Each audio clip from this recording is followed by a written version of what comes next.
नमस्कार, सन्मार्ग लाइव के चुनावी चक्कलस में आपका स्वागत है। मैं हूं संजय समर। हमारे साथ दो मेहमान हैं।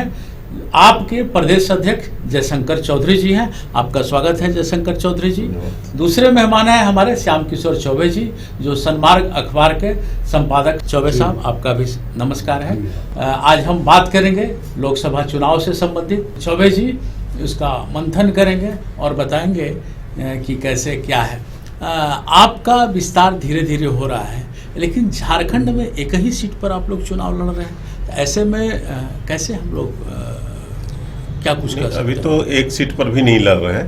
एक्चुअली हम लोग एक सीट पर निर्णय लिए थे, जमशेदपुर सीट पर, लेकिन उस सीट को भी हमने वापस लिया। हमारा सोचना ये था कि अभी जो चैलेंज है, सबसे बड़ा जो चैलेंज है वो है कि जो फासिज्म के खिलाफ जो लड़ाई हो रही है, उस लड़ाई को मजबूत किया जाए और उसके खिलाफ उनको हराने के लिए जहां जो मजबूत उम्मीदवार हैं उनको हम सहयोग करें और उनको जिताएं।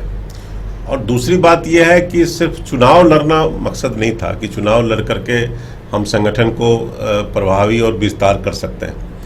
संगठन को प्रभावी और विस्तार करने के लिए मुद्दे होते हैं, उन मुद्दों पर खरा उतरना पड़ता है, उन मुद्दों पर हमको संघर्ष में जाना पड़ेगा। और वो चुनाव के बाद भी हम लोग उन चीज़ों को कर सकते हैं। लेकिन विधानसभा चुनाव में हम लोग उतरेंगे, पूरी उतरेंगे, 81 सीट पर उतरेंगे। नहीं, हमारी योजना। आप कह रहे हैं मुद्दों की बात, बेरोजगारों की बाढ़ आ गई है। अगर झारखंड की बात लें तो यहाँ भूख से लोग मर रहे हैं, पानी की व्यवस्था नहीं है, बिजली का भी किल्लत है। मुख्य मुद्दा तो यही सब तो है। बिल्कुल, लेकिन ये इसको क्या मतलब क्या? और आपके जो सुप्रीमो है केजरीवाल साहब, वो लगातार चाह भी रहे हैं कि आप विस्तार करें। बिल्कुल यही है, आप जो कह रहे हैं यही सच्चाई भी है। एक्चुअली जो डेमोक्रेसी का और हमारे वेलफेयर स्टेट का जो कल्पना है, वेलफेयर स्टेट का क्या होता है? जनता का जो सवाल है, जनता का शिक्षा का सवाल, स्वास्थ्य का सवाल, जनता के पीने का पानी का सवाल, और जनता के जो आकांक्षा है दूसरी, जो रोड नाली सब तरह का जो चीज़ें हैं, उस पर सरकार को जिस तरह से ध्यान देना चाहिए, जिस तरह से खरा उतरना चाहिए, हमको लगता है कि पूरे चीज़ों को प्राइवेटाइजेशन की ओर ले जाने का प्रयास हो रहा है। सब चीज़ दूसरे के मत्थे थोपने का प्रयास हो रहा है कि जो है ये निजीकरण। चौबे जी, कितना राष्ट्रहित में होगा?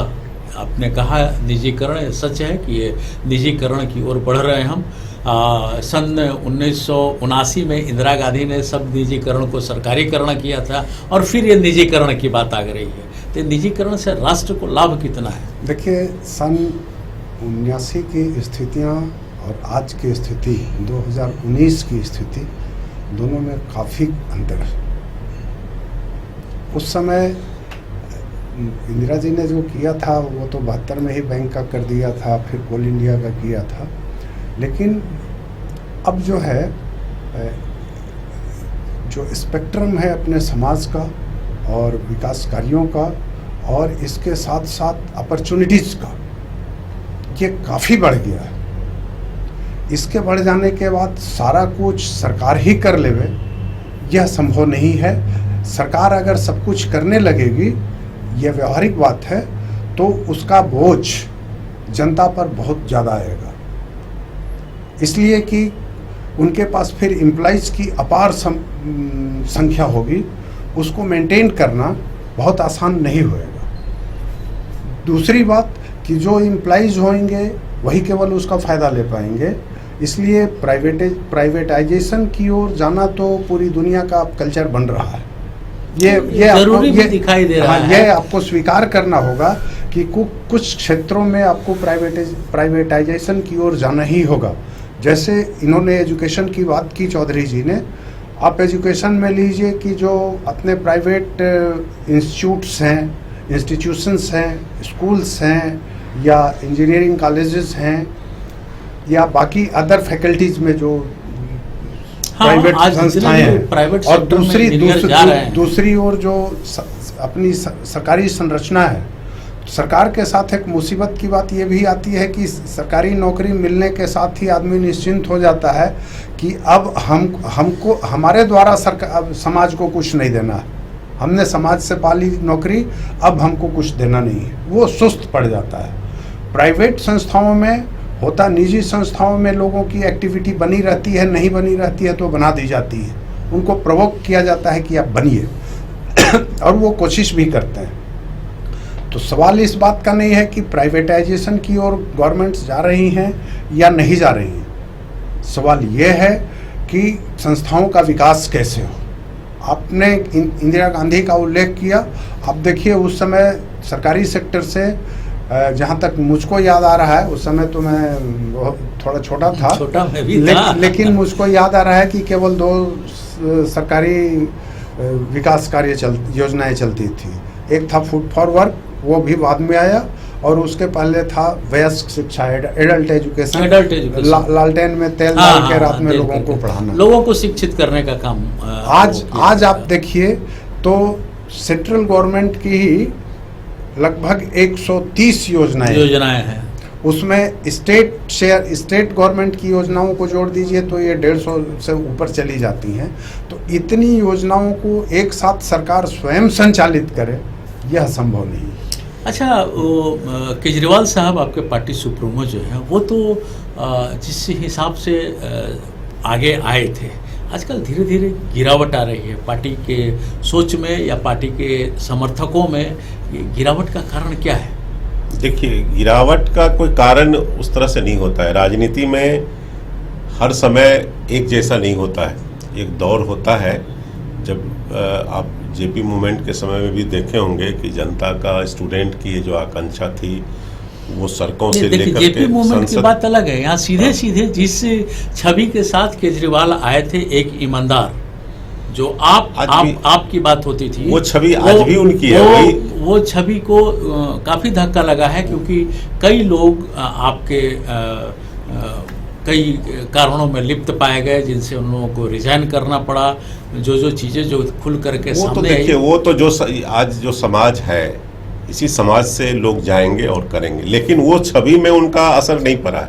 मैं दोनों आपकी बातों को, चौबे जी की बातों को, दोनों को मिला करके बताना चाहूँगा कि आज केजरीवाल जी की उस छवि को, बल्कि आज वो उस छवि को और भी निखार के दिखाने में कामयाब हुए हैं। जिस एजुकेशन की बात ये कह रहे हैं, उस एजुकेशन को जिस तरह से आप झारखंड जैसे स्टेट में देखिए, झारखंड में क्या हुआ, स्कूलों को बंद किया जा रहा है, सरकारी स्कूलों को बंद किया जा रहा है। उसकी क्या जरूरत पड़ी सरकार को, आप सरकार जाने। यहाँ पर निजी विश्वविद्यालय को ला करके फर्जी डिग्री बंटवाया जा रहा था, जिसको कि दिया गया, मान्यता दिया गया। प्रज्ञान यूनिवर्सिटी का नाम आपने सुना होगा, जिसको कि राज्यपाल ने यहाँ पर बिल्कुल उसको मान्यता दिया उस यूनिवर्सिटी को। और वो जब फर्जी डिग्री बांटने में जब वो पकड़ा गए, तब मुख्यमंत्री बोलने लगा कि हमको जो है पता नहीं था। इस तरह के एजुकेशन माफिया को यहाँ पर एजुकेशन में मैं ये नहीं कह रहा हूं कि सभी चीज सरकार कर सकती है, लेकिन दिल्ली में सरकार ने दिखा दिया कि सरकारी स्कूल किस तरह से व्यवस्थित हो सकता है और सरकारी स्कूल का पढ़ाई किस तरह से उच्च स्तर का हो सकता है। तो सही है कि हम लोग जो भी टैक्स देते हैं या जो भी टैक्स आती है, सरकार का काम है सबको सड़क, सबको शिक्षा और सबको स्वास्थ्य देना। ये 3 चीज़ों पर तो सरकार का नकेल होना ही चाहिए, ताकि अगर हमारा पौधा ही अगर गड़बड़ हो जाएगा, शिक्षा ही अगर गड़बड़ होगी, तो बाकी सब फेल हो जाएगा। देखिए, दोनों में फ़र्क ये है, इस चीज़ को हमको थोड़ा माइन्यूटली समझना होगा कि जो अपना दिल्ली स्टेट और अगर आप उसकी तुलना झारखंड स्टेट से करिएगा तो संभव नहीं है। ठीक है, वहाँ दोनों सरकार का हस्तक्षेप एक तो दोनों सरकार है और राज्य दोनों का और वो हस्तक्षेप एक तरह से पूरा जो दिल्ली शहर है उसी में पूरा स्टेट है। और झारखंड के साथ स्थिति यह है कि यहाँ पर 76% आबादी ग्रामीण है। अच्छा, उसकी सामाजिक, ऐतिहासिक और अलग स्थितियाँ हैं। भौगोलिक संरचना भी यहाँ बहुत दुरूह है झारखंड की। नहीं, अगर वैसे देखें तो सिक्किम की आबादी 6,40,000 जी, ठीक है। आप देख लीजिए, वहाँ 32 विधानसभा सीट होता है, 1 लोकसभा सीट होता है, लेकिन शिक्षा के मामले में तो है। आज नियत का भी देखिए, नियत का सवाल है। आप बजट क्या दे रहे हैं एजुकेशन में? समझे, झारखंड सरकार जो बजट दे रही है एजुकेशन में, और उसको किस तरह से लागू आप कर रहे हैं, आपके नियत का भी सवाल है। सवाल बजट का नहीं है। सरकारी स्कूल को किस नजरिए से आप देख रहे हैं? बजट तो एजुकेशन में इनका काफ़ी है, लेकिन उसका यूटिलाइजेशन किस रूप में हो रहा है। तो झारखंड जब बना था 2000 में, उसके काफ़ी पहले से, ऐसा नहीं है कि मैं सरकार का पक्ष ले रहा हूँ, ये एक जेन्युइन समस्या है, मुद्दा है जिसको हर किसी को समझना होगा, हमको, आपको, सबको, सरकार को।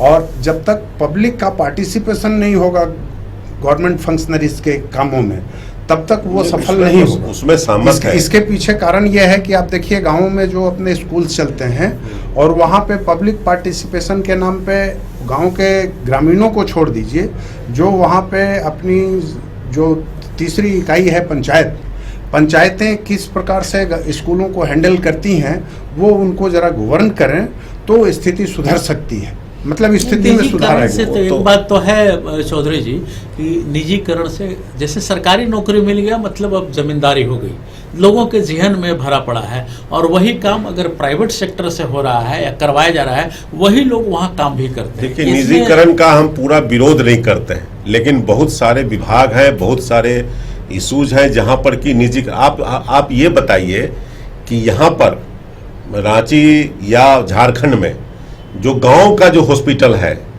या मोहल्ला क्लिनिक बनाने में यहाँ पर क्या दिक्कत हो सकता है? यहाँ के गांव के हॉस्पिटल में एक डिटॉल तक नहीं मिलेगा आपको। सहमत है। और यहाँ पर जो है प्राइवेट हॉस्पिटल बनाने के लिए आप पूरा छूट दिए हुए हैं, ठीक है, प्राइवेट स्कूल हॉस्पिटल खोले, लेकिन पूरे हॉस्पिटल पूरा स्वास्थ्य यदि एक रिम्स पर डिपेंडेंट हो जाए पूरे स्टेट का, और कहीं पर हॉस्पिटल सरकारी व्यवस्था दुरुस्त नहीं हो, डॉक्टर भी है, बिल्डिंग भी है, दवाएं भी एक्सपायर होती हैं, पेशेंट भी मरते हैं। हम कह रहे हैं कि ये चारों में तालमेल करवाने की किसकी जिम्मेवारी होती है?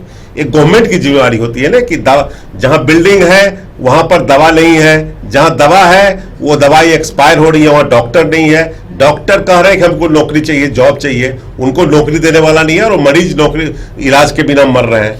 ये तो सरकार की जिम्मेवारी होती है ना कि इसको सबको व्यवस्थित करना। यहाँ मैं थोड़ा हस्तक्षेप करूंगा कि मेरा एक सुझावात्मक हस्तक्षेप है, खास करके यहाँ चूंकि हम लोग बैठे हैं तो आप जैसे राजनीतिक दल के लोगों के साथ, कि जहाँ पे यह अव्यवस्था है वहाँ पर अगर आपके कार्यकर्ता जाकर हिट करें मतलब मारे नहीं, उस चीज़ को प्रकाश में लावें, लोगों का जन्नत बनावें, तो इससे आपकी भी सेहत सुधरेगी और हमारी वो कर रहे हैं, वो एक अलग चैप्टर है, वो हम कर रहे हैं, उसी का पार्ट है। यहाँ हम बोल रहे हैं इसलिए कि सिर्फ हम लफाजी नहीं कर रहे हैं, इस पर हमने काम किया है।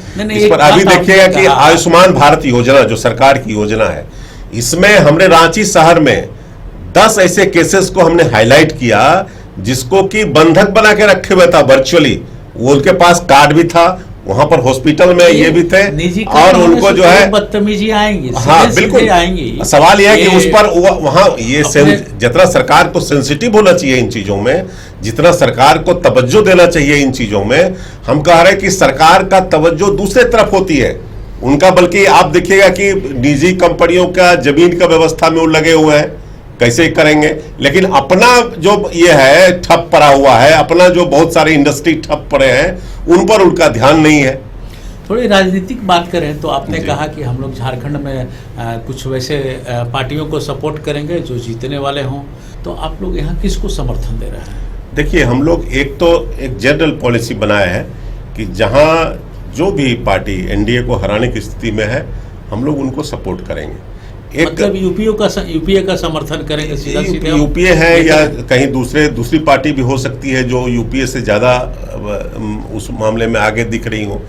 ये तो एक जनरल हमने बनाया है, लेकिन इसके साथ साथ हम ये देखना चाहते हैं कि मान लीजिए कि कल के दिन में हम जिस पार्टी को समर्थन दे रहे हैं वो पार्टी यहाँ पर अपने किसी ऐसे जनविरोधी कार्यों में लिप्त है या जनता के बीच अनपॉपुलर है या उनका कैंडिडेट के बारे में मैं बोल रहा हूँ, इसका थर्मामीटर कैसे होगा? उसका थर्मामीटर कुछ नहीं होता, लेकिन मैं यदि बोल रहा हूँ तो हमारी एक कमेटी ही डिसाइड करेगी, जो स्टेट कमेटी है वही डिसाइड करेगी कि किसको करेंगे। लेकिन मोटा मोटी हमारा यह है कि एनडीए को यहाँ पर हराना ही हमारा लक्ष्य है। ये पूरे देश में ही एक घोषणा किया गया है कि जहाँ हम चुनाव नहीं लड़ रहे हैं वहाँ पर हम लोग एनडीए के खिलाफ। क्या सहमत है आपकी बात से? देखिए, वो हर राजनीतिक दल का अपना अपना एजेंडा होता है, तो अभी आप नामक जो पार्टी है वो एक तो कि थोड़ी संक्षिप्त है, दिल्ली में है, थोड़ा पंजाब में है, थोड़ा हरियाणा में है उसका प्रभाव, इधर बाकी उनको स्थापना करनी है धीरे धीरे, एट ए टाइम वो होगा नहीं, धीरे धीरे होगा। और जो एजेंडा होता है कि मान लीजिए भाजपा का अपना एजेंडा है, कांग्रेस का अपना है, आपका अपना है, क्षेत्रीय दलों का अपना अपना एजेंडा है, उस एजेंडे पर वो काम करते हैं। ये उनका डिसीजन है कि वो कहाँ करेंगे समर्थन और कहाँ नहीं करेंगे। लेकिन सवाल है कि वो कितना फोर्स है, वो कितने बड़े फोर्स हैं, ये ज़्यादा मैटर करता है कि कौन किसको सपोर्ट कर रहा है। अभी जैसा कि तभी उस सपोर्ट का मतलब तभी सपोर्ट का मतलब भी होता है। जब आप में ताकत है और किसी को सपोर्ट करते हैं तो उसका वैल्यू है। और आप में अगर ताकत नहीं है और बोलते हैं कि हम आपका सपोर्ट कर रहे हैं, तो ऐसा ना हो कि सपोर्ट करने के पहले आप खुद ही धराशायी हो जाए। तो ऐसी स्थिति में जैसे जयशंकर जी ने अभी कहा, इन्होंने जमशेदपुर से अपना कैंडिडेट वापस क्यों लिया, एक सवाल है। खैर उसके डिटेल में मैं अभी नहीं जाना चाहता हूँ, लेकिन ये होना चाहिए कि संगठन को बढ़ाइए, जितनी ज़्यादा राजनीतिक सक्रियता बढ़ेगी किसी भी क्षेत्र में, वहाँ के लोगों को उतना फायदा होगा, उतनी जागरूकता आएगी उनमें। ये जैसे जैसे राजनीतिक दायरा बढ़ेगा वैसे ऐसे लोगों की आकांक्षाओं को सामने लाया जा सकेगा। उनका जब 100 आकांक्षाएं सामने आएंगी तो 100 का एट ए टाइम नहीं होगा, 2, 4, 5, 10, 20, 50, 60 का तो होगा। तो वो धीरे धीरे जनता का उससे भला ही होगा। तो आप अगर यहाँ आपकी छवि में अभी जैसा कि आप कह रहे थे, तो ऐसा नहीं है कि बहुत दाग लगा है, वैसा कुछ नहीं है। और सत्ता में आने के बाद जो थोड़ी बहुत खूबियाँ खराबियाँ आती हैं वो हर दल में हैं। आप भारतीय आज़ादी के समय के नेताओं और दलों का जो नैतिक आधार था उससे मत तुलना करिए। आप 1947, 1950 की राजनीतिक दलों से 2019 के राजनीतिक दलों की तुलना नहीं कर सकते हैं। लेकिन वर्तमान स्थितियों में जो हैं उनमें इनको फ्लोरिश करना चाहिए। जितने ज़्यादा राजनीतिक दल होंगे, हमारे यहाँ बहुदलीय व्यवस्था है, तो उस बहुदलीय व्यवस्था में वो एक दूसरे का सहयोग करके चलें। और अगर एक दूसरे को काटते हुए चलेंगे तो क्या टारगेट लेकर के चल रहे हैं चौधरी जी आपकी, झारखंड में कितना फैलाव कब तक कर लेंगे आप? देखिए, हमारा तो मोटा मोटी 1 साल से कुछ ज़्यादा हुआ है मेरा यहाँ पर ये पद संभाले हुए। आम आदमी विधानसभा में कितने सीटों पर चुनाव? विधानसभा में हम सभी सीटों पर तैयारी कर रहे हैं, इसलिए तैयारी कर रहे हैं। तो क्या गठबंधन में जाएंगे या नहीं? विधानसभा में गठबंधन का सवाल नहीं उठता, इसलिए नहीं उठता है कि लोकसभा कुछ दूसरी चीज। लोकसभा में बिल्कुल देश का पॉलिसी, देश का जो है बहुत सारा चीज, संविधान। लेकिन यहाँ पर झारखंड की लड़ाई एक अलग है। यहाँ पर हम आज जिसको हो सकता है एक समर्थन देने जा रहे हैं, कल उससे हमारी लड़ाई भी हो सकती है विधानसभा में। ये संभव है और होगी। इसलिए होगी कि हम झारखंड की लड़ाई को दूसरे मुद्दे पर लड़ेंगे। झारखंड में लड़ाई दूसरी होगी। आज जैसे पूरे देश के स्तर पर जो एजेंडा होना चाहिए था वो उसको खत्म करके उसको ले जाया गया दूसरे धारा में।